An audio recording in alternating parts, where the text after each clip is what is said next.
বিএনপির প্রতিষ্ঠাবার্ষিকী উপলক্ষে বিভিন্ন ব্যবসায়ীর কাছ থেকে আপনারা চাঁদা নিচ্ছেন প্রতিষ্ঠাবার্ষিকী পালনের উপলক্ষে। সে ব্যাপারে বিভিন্ন মানুষজন বিভিন্ন জায়গা থেকে অভিযোগ করছেন।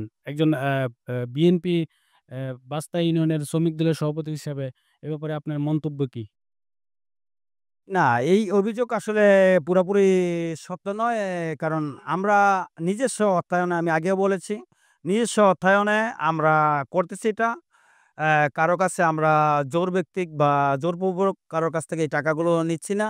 কারো কাছে আমরা টাকা চাই না। আমাদের নিজস্ব যারা নেতারা, কর্মীরা রয়েছি, তাদের নিজস্ব অর্থায়নেই আমরা এই প্রতিষ্ঠাবার্ষিকী উপলক্ষে যে দোয়া মাহফিলটি করতেছি, এটা দেশবাসীর জন্য এবং আমাদের দলের জন্য দোয়া আ করব। তো সেইজন্য আসলে আমাদের এটা করা নিজস্ব অর্থায়ন।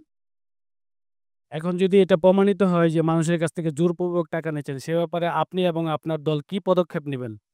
না, এটা স্পষ্ট ভাষায় বলে দেওয়া হয়েছে আমাদের যে আধুনিক কেরানীগঞ্জের রূপকার আলহাজ আমানুল্লাহ আমান সাহেব, যিনি সাবেক ডাকসুর সাবেক ভিপি এবং ৪ বারের এমপি, সাবেক মন্ত্রী এবং সাবেক প্রধানমন্ত্রী বেগম খালেদা জিয়ার অন্যতম উপদেষ্টা আলহাজ আমানুল্লাহ আমান সাহেবের নির্দেশনা, তিনি বলেছেন, কারো কাছ থেকে কোনো টাকা নেওয়া যাবে না।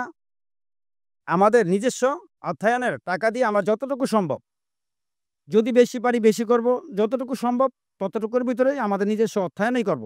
কিন্তু উনি ডাইরেক্ট আমাদের নেতা বলে দিয়েছেন, যিনি আমাদের নেতা এখন তারুণ্যের অহংকার ব্যারিস্টার ইরফান ইবনে আমান অমি, ঢাকা-২ আসনের এমপি। তিনিও আমাদের নির্দেশনা দিয়েছেন যে, আমরা দলের বাহিরে কারো কাছ থেকে কোনো টাকা নেব না। আমাদের নিজস্ব অর্থায়নেই করব। আর যদি এরকম অভিযোগ, যিনি ক্লিয়ারই বলে দিয়েছেন কারো কাছ থেকে টাকা নেওয়া যাবে না। তো সেই অর্থায়নে আর কি বলার আছে এখানে?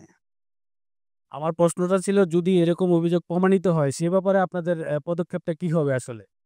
না, এরকম অভিযোগ যদি প্রমাণিত হয়, তাহলে অবশ্যই সেটা দল থেকে ব্যবস্থা নেওয়া হবে।